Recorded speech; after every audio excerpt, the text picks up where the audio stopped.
Assalamu alaikum, dear listeners. You are listening to Radio Ramadan 87.7 FM. You're joined by your brother, friend, and host, Molana Muaaz, in the iftar hour.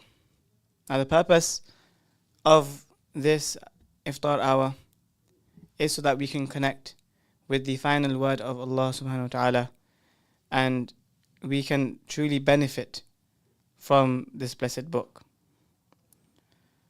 Now, to start off, before we go into the tafsir section, I'd like to just mention one point about the Quran, like we normally do. And today it's about having this love for the Quran, having this deep love to connect with the Quran and to read it. And to do this, we need to first look at how our pious predecessors would read the Quran and how much love they had for it and how much they cried when they weren't able to read the Quran, for example, or as a story is coming ahead, something happened by which they were deeply saddened. And we should take this as a point of reflection that when we have the opportunity to read the Quran, we should utilize it in the best manner and we should try our best to connect with this Quran and have this true love for the word of Allah. Now, there's a story I'd like to mention, and that is the story of Ayman. Now, Ayman, she was one woman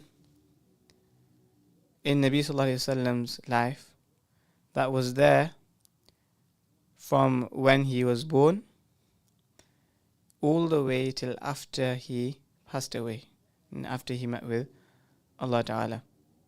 She was one woman that was there the entire way. When Nabi Sallallahu Alaihi Wasallam's mother, Amina, when she passed away, then it was Ayman who was accompanying Amina and she was looking after Nabi Sallallahu Alaihi Wasallam. Now, after the passing of Nabi Sallallahu Alaihi Wasallam, then there's a story that happens where Abu Bakr radiallahu anh, who is now the Khalifa, the next leader, he says to Umar radiallahu anh that let's visit Ayman radiallahu anha, just how Allah's Messenger Sallallahu Alaihi Wasallam used to visit her. So they both went to the house of Ayman. And as they went to her, she started crying.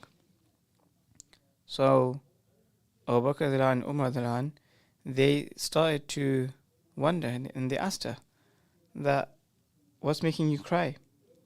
Ma yubkik.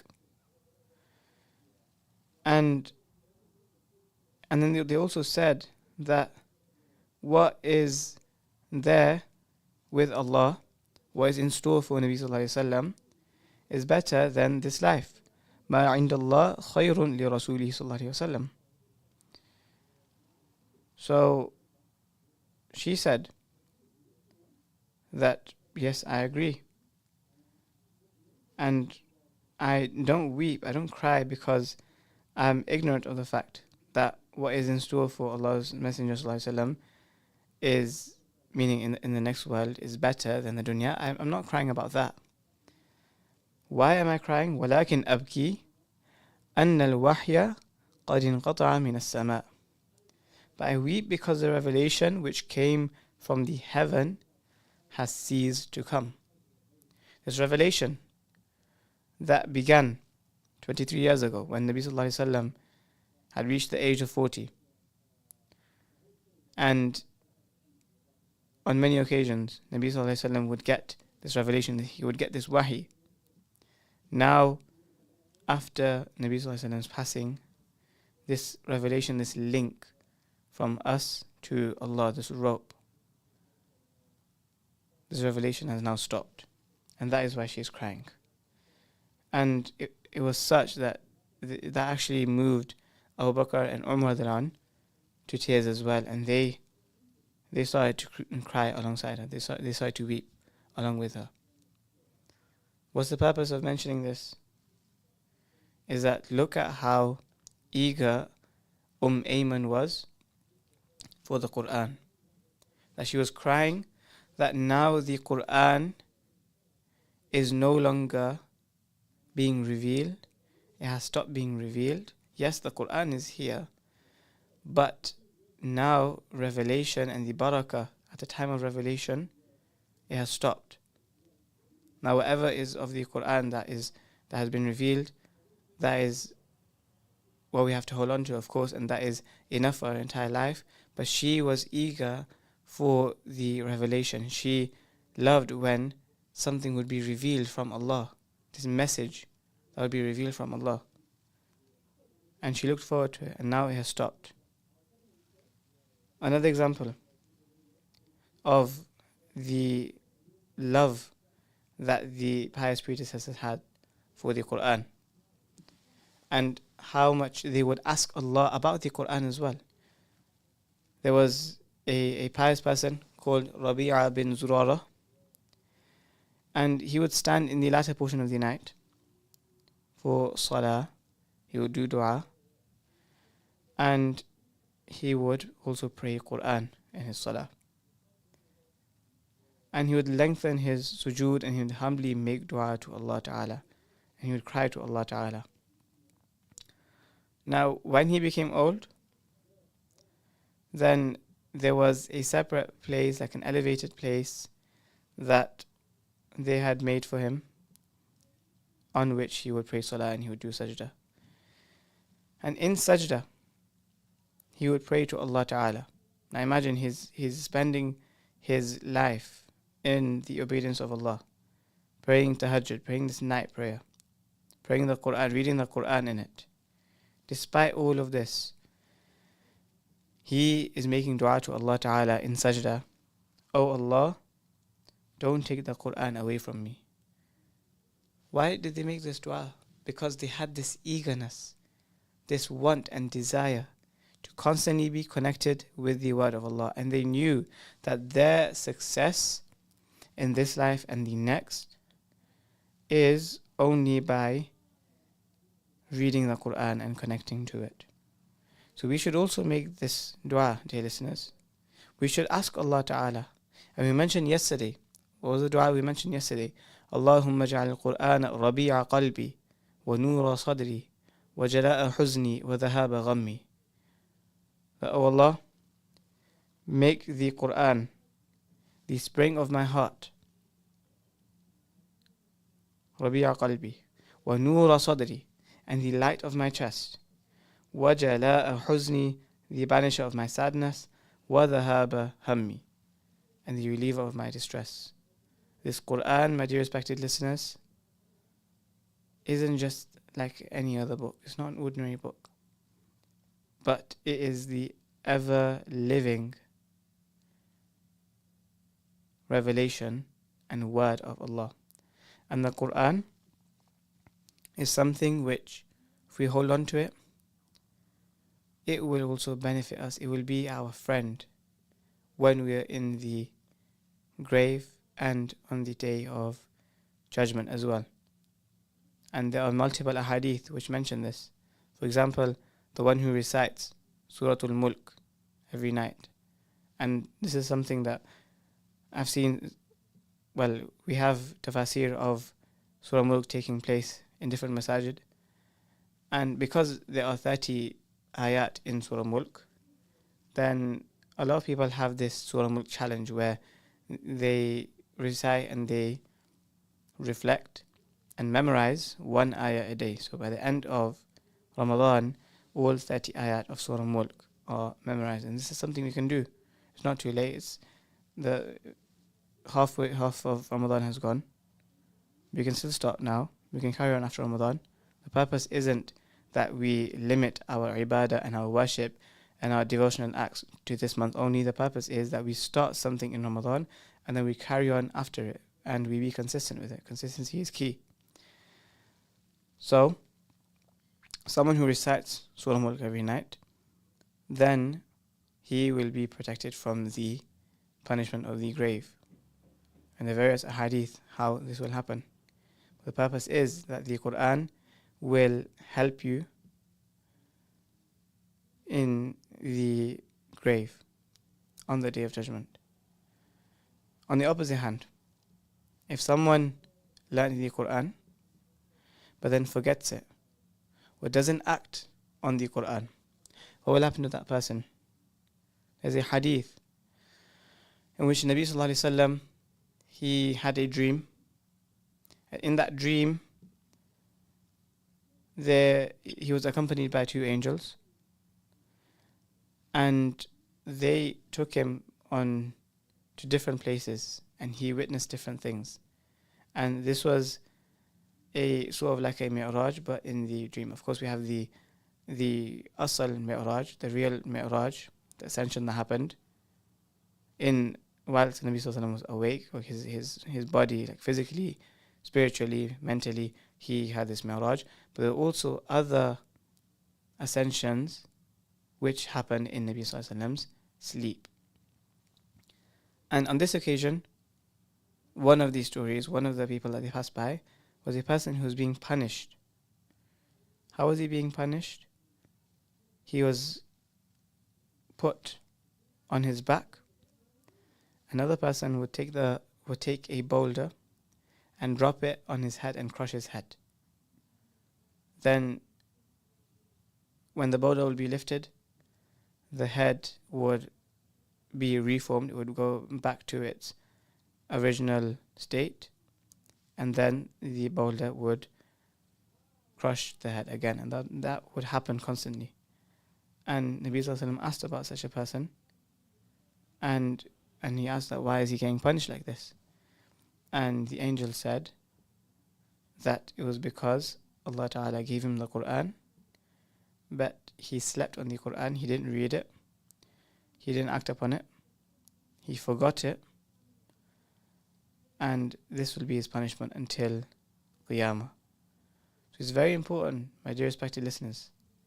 Firstly, the portion of the Quran that we know and we have memorized, we should make sure that we don't forget it. Ramadan is a perfect month, a perfect opportunity to connect back with the Quran, to go over the parts that we had once memorized. Even if we've forgotten them, there's still time where we can connect with the Quran. We can re-memorize these surahs, so we don't fall under this category. And on top of that, generally the teachings and lessons in the Quran, we should try our best to implement them in our lives.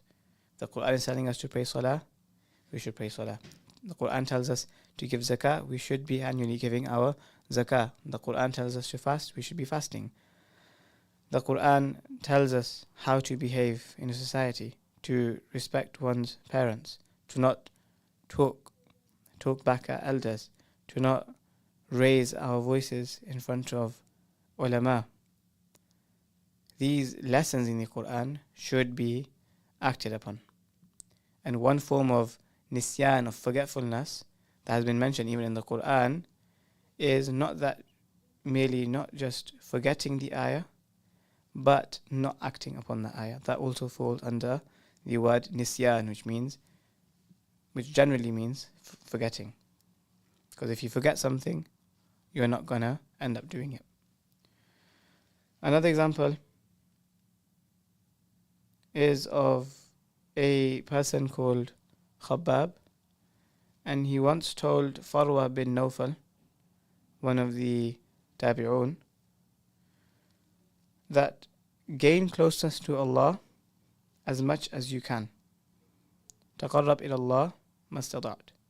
Try to gain closeness and proximity to Allah. This is our purpose in life, our sole purpose, aim and objective of living in this world is so that we can connect with Allah. That is the essence of religion in general, serves this purpose, to connect with our Creator.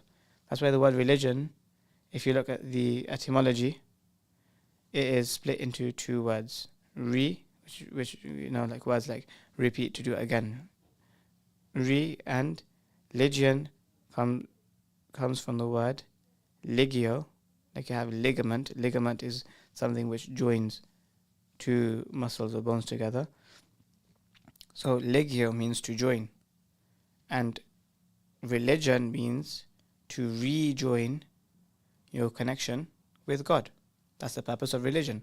And our religion, Islam, we know, is the only true religion out of the many religions in the world. And Islam is the only religion that will truly get you connected, will allow you to gain proximity with Allah Ta'ala, will allow you to gain closeness to Allah Ta'ala. So he told Farwa, gain closeness to Allah as much as you can. Make effort. Again, Ramadan is the perfect month. Ramadan is where a lot of ibadat, a lot of different acts of worship come together. We're fasting in the day. We're praying in the night. We are reading Quran. This is the month where a lot of us give our zakah and spend more in charity. This is the month where we rectify our tongues. We stop using bad language. We feed our neighbors. We look after our families. We connect with our families. We be nice to one another. And it's not only limited to Ramadan. This Ramadan is like a madrasa. It's like a place where we can work on these things and then use it as a launch pad for the rest of the year. And ulama and scholars, they say, and there are different levels for this. Someone who utilizes his Jumu'ah, whoever does good on Jumu'ah, then for the rest of the week, he will have a special light and his week will be good. Whoever utilizes their Ramadan, then for the entire year, his year will be good. Whoever utilizes and makes the most of Hajj, then inshallah his entire life will be good. So there's different stages. And we need to take this month and utilize it in the best way. So he said, gain closeness to Allah as much as you can. And the most beloved way for you to get close to Allah is by His word. Yani, is by the Quran. Is by connecting with the Quran. Reading the Quran. Nafi', he narrated that Abdullah bin Umar radiallahu anhuma, he would not talk whilst reciting the Quran until he terminated his recitation. What does this show? The reverence and respect that the Sahaba had for the Quran. And amongst the adab that scholars write is that if you are reading Quran and someone enters and he says Assalamu alaikum, then you should finish that ayah and then reply to that person's salam. You shouldn't just stop halfway. And if you want to talk to someone, if you want to have a conversation with someone, you should close your Quran, terminate your recitation, have that conversation, and then carry on. A lot of people, even when we check our phones, it can be disrespectful that we are reading the Quran, but at the same time we have our phone open. We are checking our phone. Our concentration, our devotion is not on the Quran fully. We need to try to work on this, dear respected listeners. Another quote, Yahya bin Muaaz, he said that I only want two things from the dunya. Just two things. An empty house and a Quran that's written nicely from which I can recite. Imam Shafi'i, he would complete 60 recitals of the Quran in Ramadan. And Ibn Abi Hatim, he added that this was all in Salah. Imagine how much these scholars, they used to read the Quran, they used to connect with the Quran. They would read it at night in Salah and then act upon it in the day. And imagine their connection with Allah Ta'ala. There are other reports of pious people who were also reciting Quran, and there are people that have mentioned this, that they heard them reciting Quran in the grave. So they loved the Quran so much, they would recite it so much, that Allah allowed them to also recite it in the grave. We've heard many stories as well of pious people that when they read the Quran and after they passed away, there was a special divine light and nur on their faces that they had. And we should try as well, dear respected listeners, to connect with the Quran, to recite it day in, day out, and to revolve our entire life around this blessed book. Now, the portion that we read yesterday in Taraweeh was the 17th juz. However, before that, I just want to mention a few points on Surah Al-Kahf. Now, yesterday we mentioned the story of Surah Isra, Surah Bani Israel, and the story of the destruction of Jerusalem at the hands of Bukht Nasr, and then the Romans that came after, Titus, and how the main theme was how the Banu Israel, the children of Israel, they left the teachings of the Torah, and Allah sent about a calamity, and then they left the teachings of the Injil after the time of Isa alayhi salam, and Allah again sent the Romans to them now, and they destroyed the second temple and exiled the Banu Israel. That was the story inside of Surah Bani Israel. The next surah after that is Surah Al-Kahf. Now Kahf, cave, similar, they sound similar as well. Surah Al-Kahf comes after. What's the link? In Surah Isra, the main central theme was the Quran. In Surah Kahf, the central theme is about ilm, true knowledge, and staying away from fitna, staying away from the trials in the dunya. And there are many virtues for Surah Kahf, and there are many virtues mentioned in hadith for the one who recites it. I'll just mention a few. There's a hadith from Anas radhiyallahu anhu that he said, "Man qara'a biha u'tiya nuran bayna as-sama'i wal ard wa wuqiya biha fitnat al-qabr." Whoever recites Surah Kahf, then there'll be a special nur for him between the heaven and the earth, and he'll be protected from the fitna of the grave. Another hadith, Nabi sallallahu alaihi wasallam said that, should I not tell you of a surah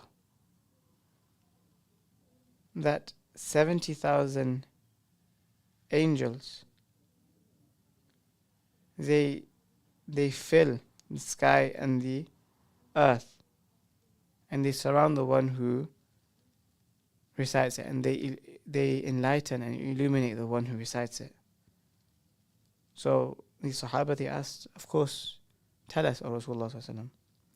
And Nabi sallallahu alaihi wasallam said, it is Surah Al-Kahf. Whoever reads it on the day of Jumu'ah, then until the next Jumu'ah, he will be forgiven, and also 3 days in addition, meaning 10 days, he'll be forgiven, and he'll be given a special light that will reach the heavens, and he'll be protected from the fitna of Dajjal. This is mentioned by Imam Tha'labi. And these virtues were mentioned inside of Tafsir Qurtubi. There are other virtues as well, which are mentioned in different hadith which we can find. and one of the most famous virtues, and we should try to implement this. We should try to act upon it, especially in this day and age, the time that we are currently living in, is the hadith of Sahih Muslim, عن أبي الدرداء, from Abu Darda, أن نبي الله صلى الله عليه وسلم قال من حفظ 10 آيات من أول سورة الكهف عصم من الدجال. Nabi Sallallahu Alaihi Wasallam said that whoever memorizes the first 10 ayat of Surah Al-Kahf, then he will be protected from Dajjal. Another riwayah, it comes min akhir al-kahf, from the end, the last 10 ayat. So either the first 10 or the last 10. Another hadith, and how do we reconcile between both the hadith? Learn the first 10 and the last 10, or even better, memorize this surah. Another riwayah, also in Sahih Muslim, it has the addition of whoever meets or whoever comes face to face with the Dajjal, and Allah protect us from that time. Whoever comes face to face with Dajjal, then he should read the beginning of Surah Al-Kahf, the first 10 ayat, in front of Dajjal, and he will inshallah be protected from Dajjal's fitna. And the fitna of Dajjal isn't something that we should be taking lightly, dear respected listeners. It's going to be the greatest and most severe test and fitna that anyone will ever face, that any Muslim will ever be challenged with in this world. And the fitna of Dajjal,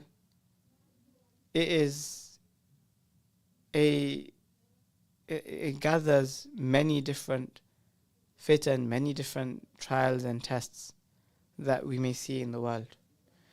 Now, this Dajjalic system has, and like it or not, but is actually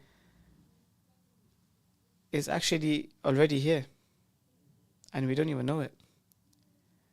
These apps, and I've mentioned it as well previously, that these apps that have been made are designed to lure you in.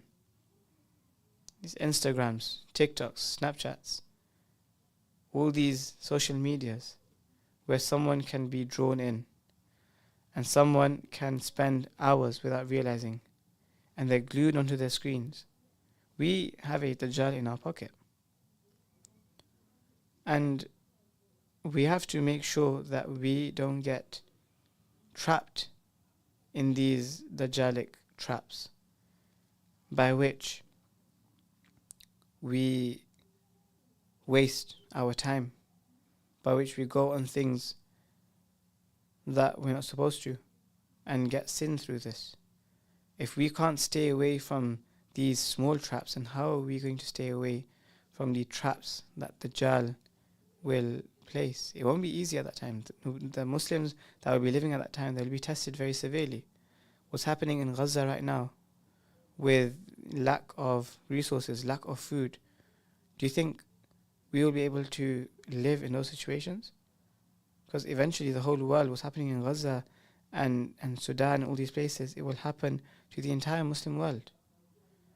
And that is, of course, we know in the Quran, Allah has said that the Muslims, they will be tested. أَمْ حَسِبْتُمْ أَن تَدْخُلُوا الْجَنَّةَ وَلَمَّا يَأْتِكُمْ مَثَلُ الَّذِينَ خَلَوْا مِنْ قَبْلِكُمْ, that do you think you will enter Jannah, but what the example of what has happened to the people before won't happen to you? Of course it will. So we have to be prepared. Read Surah Kahf every Friday. Learn Surah Kahf, learn the meaning. Understand there are 4 stories in Surah Kahf. One is about, and each of them have a different fitna inside, and that's why we read Surah Kahf. That's the link between the surah and the virtue. We read Surah Kahf because it's mention of these 4 fitnas, and the virtue of reading Surah Kahf is that it will protect you from the fitna of Dajjal, the greatest fitna, and by extension these small tests and small fitan as well. So the 4 stories. One is of the Ashabul Kahf, by which the surah is named, the people of the cave, the 7 sleepers. The next one is about the man with 2 gardens. The third is the story of Musa alayhi salam and Khadir, or Khidr alayhi salam.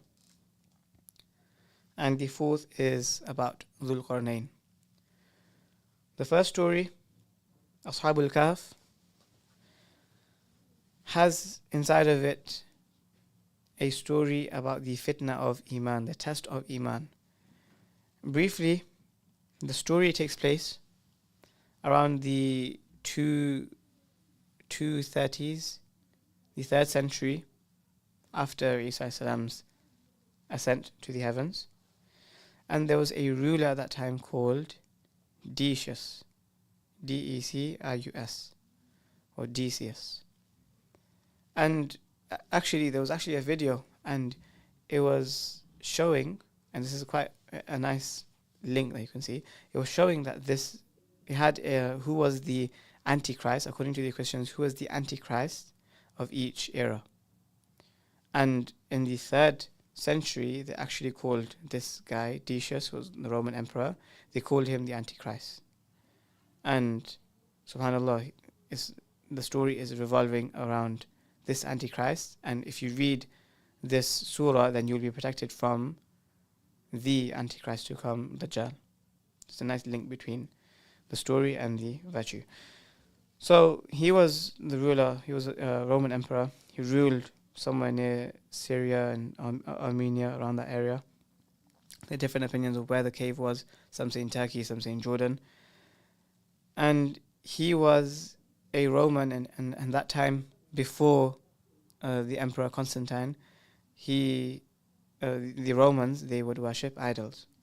And he made it the state law that everyone has to worship idols. And whoever didn't, and of course at that time it was the Christians, they were the Muslims of that time, because they were the true followers of Isa alayhi salam, the ones that didn't follow the doctrine of the Trinity, they would get persecuted by this Roman general. And one time there was this event that had taken place, this sort of festival, and the emperor, he told everyone to take part in it. Now, the ministers took part in it, everyone took part, except for 7 youngsters. These 7 youngsters, they were sons of the ministers. They were, you could say, royalty. They had status, but they were true followers of Isa alayhi salam. They didn't take part in this. And they gathered near a tree just outside of, in the outskirts of the town. And they got to know each other and they became friends. And the emperor, he found out, he summoned these boys, and he said, normally I would have killed you, but because you lot are young, I'll give you a chance. Come back tomorrow and consider adopting these pagan idols and worship them, otherwise I'll kill you. So what these boys did, instead of going to the emperor the next day, they decided to go away and not engage with the emperor, and they decided to take refuge in a cave. And they passed by a farm. There was a farmer there and his dog, and when they told the farmer, then the dog actually started to follow these people, and the dog ended up going inside the cave as well. Now, Allah Ta'ala, He allowed them to sleep in this cave, and they were sleeping for 3 centuries, for 300 years.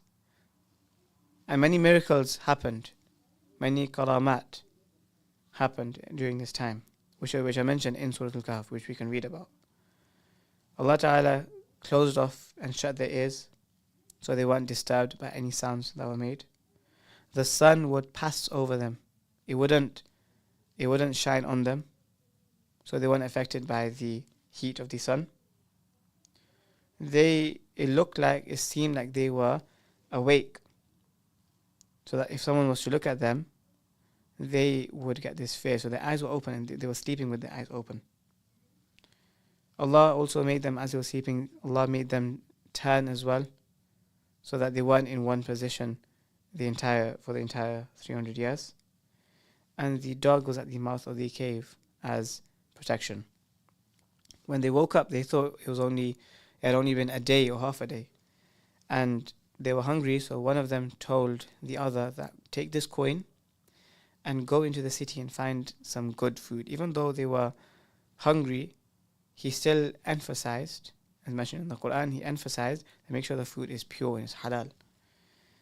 And when one of the boys went to the shopkeeper seen the coin, and just how we have our monarch on our coin, he's seen the monarch and he's seen that this is outdated. This is 300 years old.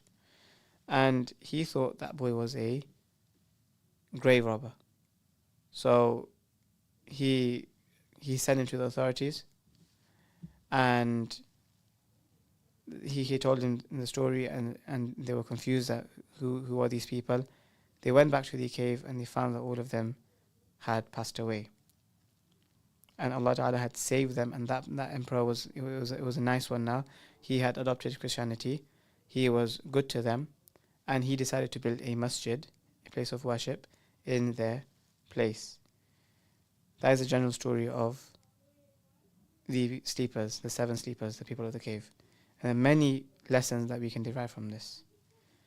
And the different stages inside of Surah Kahf, you can see there's different stages of a person. From the cave stage, we learn that you need to have courage to break free from the status quo, from other people's expectations. The next stage is the garden stage, where you learn how to use your gifts and what Allah Ta'ala has given you for service rather than just success, where you use it for the sake of Islam. In the Khidr stage, which you can read about the story there, it's about trusting the process when your path doesn't make sense. And the last stage, the Dhul Qarnayn stage, is, are you ready to build systems that serve large scale? So the entirety of Surah Kahf has these 4 stages, and when we read about them, we understand the bigger picture, and that these stages, they will help us and will be useful against the systems of Dajjal. We ask Allah Ta'ala to protect us from this fitna.